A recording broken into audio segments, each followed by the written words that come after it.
საღამომში დოვისა ჩვენო ერთგულო მაყურებელო, ქალბატონებო და ბატონებო და იმ ასაკის ბავშვებო, ვისაც 11 საათამდე არ გაძინებენ. დღეს ხუთშაბათია საღამოს 10 საათი და თქვენ უყურებთ პატა და ნიკა შოუს რუსთავი ორის ეთერში. მიხარია რომ ჩვენთან ერთად ხართ ჩემო კარგებო, რადგან თქვენს და ასევე ჩვენს კარგ განწყობაზე და ქეიფისა და დროს ტარების ხასიათის დაყენებაზე ზრუნავენ ქსოვრელები და გიორგი შოშიდაში.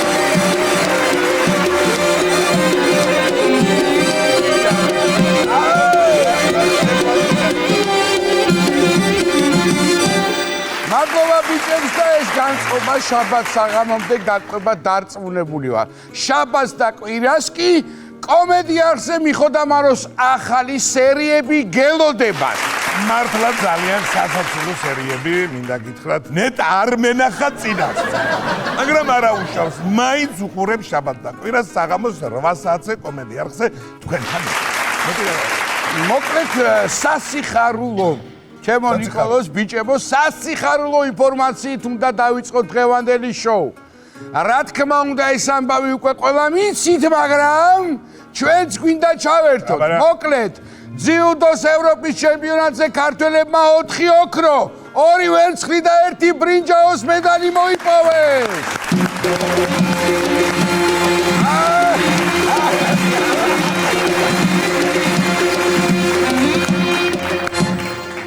ესე იგი გულოცავთ რა თქმა უნდა ჩვენს ძიუდოისტებს და მთელ საქართველოს ამ გამარჯვებას იმდენი ოქრო ავიღეთ. საქართველოში გრამი ოქროს ფასი დაეცა ოქროს ბიჭებს. აი იმ ხელა განძი რაც ბიჭებმა მოიტანეს 16 აყაიშვილის შემდეგ არავის არ შემოუტანია საქართველოში.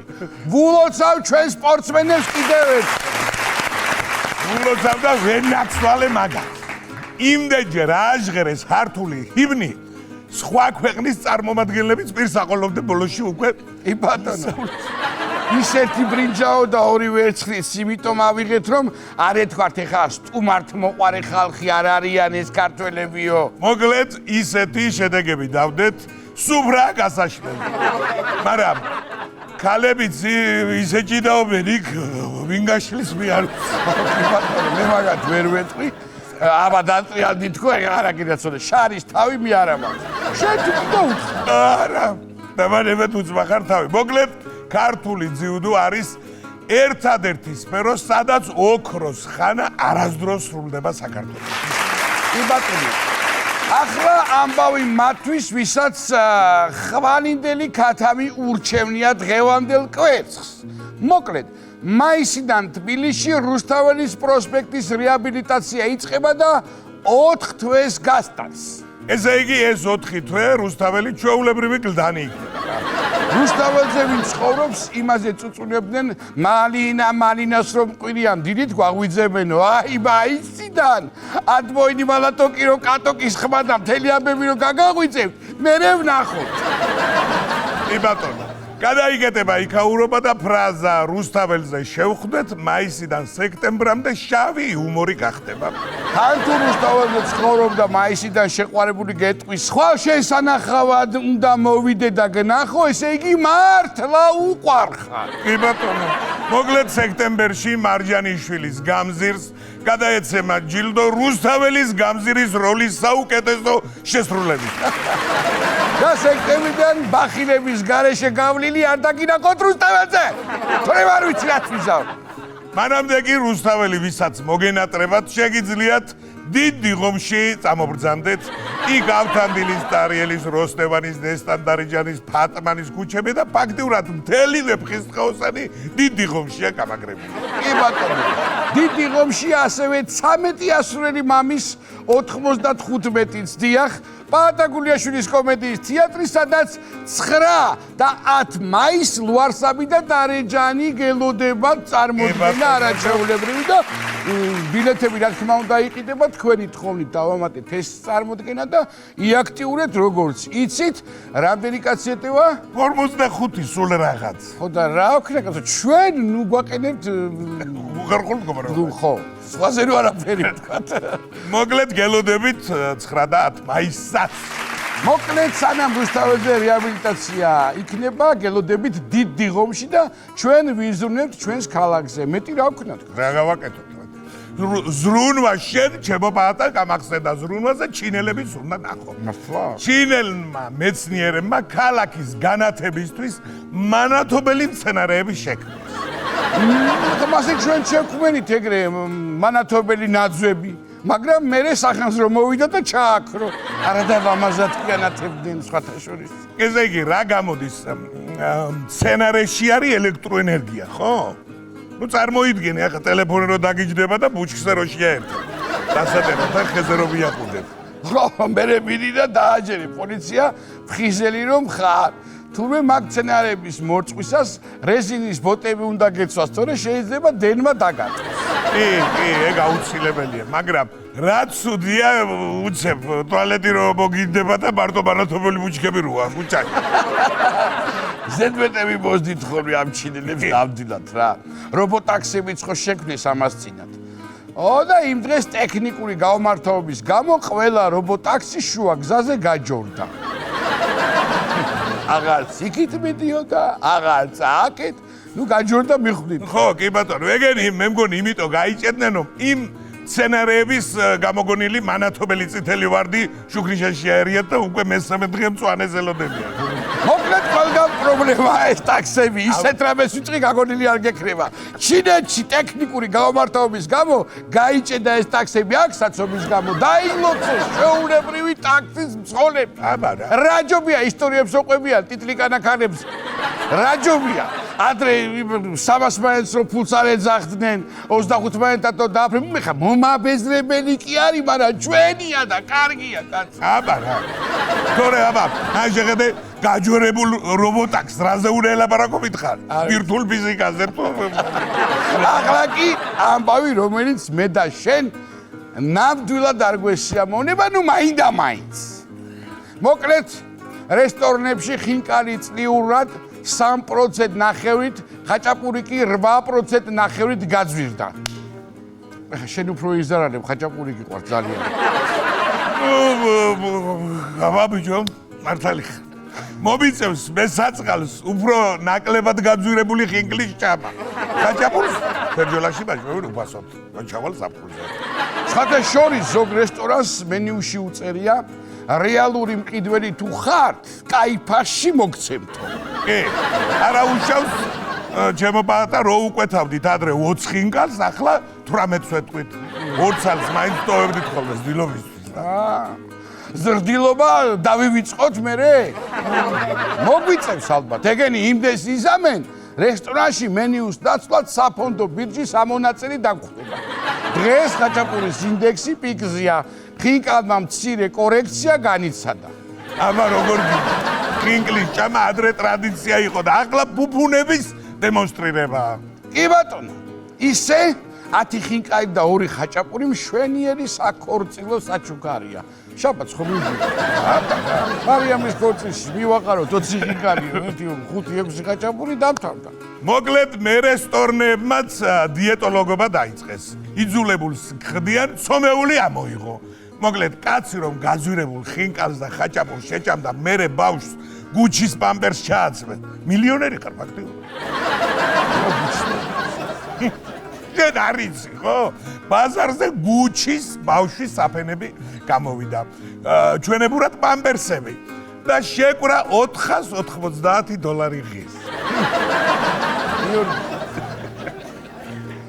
ასაღები პასუხი არიცი პირველი ხელი, მაინც რა ხდება? 280 თუ ნახო, სადმე მეც გამაგებია, ეგრევე.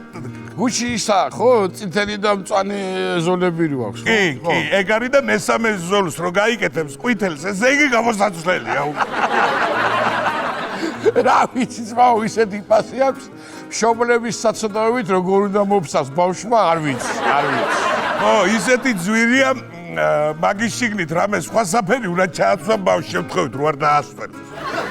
ფაქტობრივად Opel Vectra აცვია ბავშვს, 2-2, პრასტო იძრავს. მაგ საფენებს ვინმე რო გაჩუქებს, უნდა შეინახო, მამან ერკას რო ინახავდნენ ადრე ჩვენი მშობლები და მე სხვას რო ჯუქი. კი ბატონო, ასე. აბა მაგ პაპერში ჩაფსვა დანაშაულია და ინვესტიციების ფლაგვა. ესე გამოდის. კი და ბავშვს თუ გუჭია ეშალა, ჩათვალე ვალევში ხარ გავარდელი, რომ დაქცეული და დედა გვასალიას მინდა დროარი გუჩის შიბაქები გამოუშვა.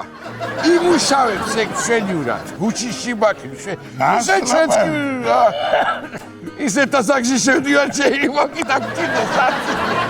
მაგ გახსენებაზე იტალიაში პრადას ქარხნიდან 400 წყვილი ფეხსაცმელი რომ მოიპარეს თუ გაიგეს. სიზახი დაიჭრეს დედა გურვე. მე მგონი ვერა. პოლიციას თუ აქვს ჭკუა იტალიაში წინდების ქარხანას და უნდა ჩაუსაფრდნენ. ამდენ ფეხსაცმელს ხო უნდა წინდები და იქ მივნენ აუცილებლად. ისე ჩვენ რეჟისორს მიმართავ თეთვი ფეხსაცმელებს მაინც და მაინც თუ გამოაჩენ ახლობელმა გამოგვიგზავნა და პატას იტალიიდან. რა ვიცი კაცო და თემად შევცვალოთ სასწრაფოდ.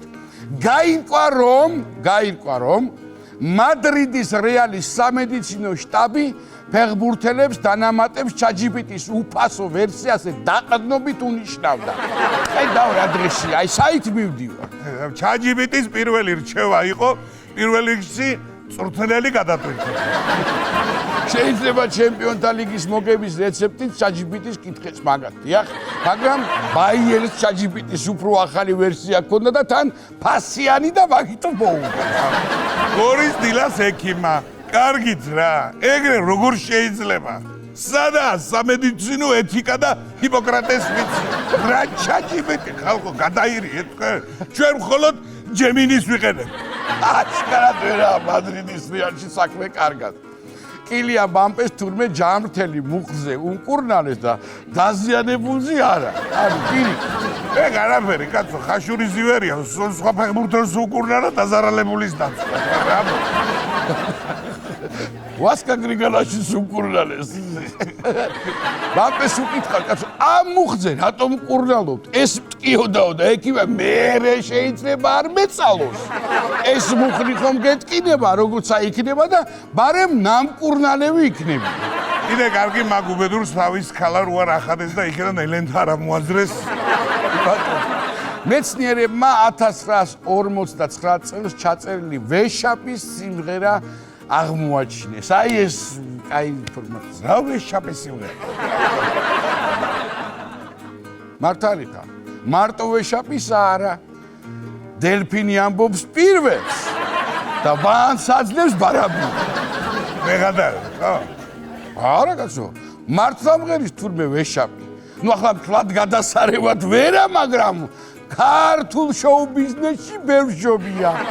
ნუ ახლა შოშიტას რო ვერაჯობებს დარწმუნებული ვარ. თან თურმე ვეშაპს რო ჩაუწერი ეს სიმღერა თევზები, ბექებზე ტყუილად აღებდნენ პირზე. მოკლედ ვეშაპს აქვს 3 კიდე გადასულია ინდოეთის ოკეანიდან წყნარ ოკეანეში. ესე იგი 1959 წლის ჩანაწერია, ხო? ხედავ შენ? ადრე უფრო კაი მუსიკის მოსმენის საშუალება ქონდა მსმენელს. კოსმოსში ჩაგრულოს უსმენდნენ, წყალში ვეშაპი. ხოლო ჩვენ კი ახლა როცა გვინდა, მაშინ შეგვიძლია მოусმინოთ ქსოვრელებს და გიორგი შოშიტაშვილს, რომლებიც ჩვენ შოუში კეიფისა და დროსტარების ხასიათზე გავაყენებენ. წავიდა!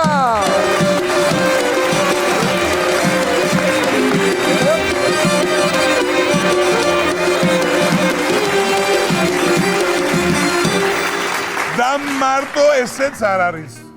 ჩვენც ძალიან გვიყვარს რეტრო მუსიკა, რასაც გასული საუკუნის 50-იან წლებში მღეროდნენ. კი ბატონო, რომელ ვეშაპზია საუბარი, როცა პატა და ნიკა შოუს ყავს ისეთი პროფესიონალი მომღერალი, როგორიც ჩვენი სოფოა. უქრომზია. უქრომზია? სოფოპიაფი. ეგ როგორ არის კაცო? და ჩვენი ბიჭებიც მოგვეხმარებიან. შენ იდირიჟორებ ჩემო ბატონო, ჩვენ რაღაცას მოვახერხებთ ვიოლინოებზე და მოусმინოთ მოკლედ სოფო პიაფს.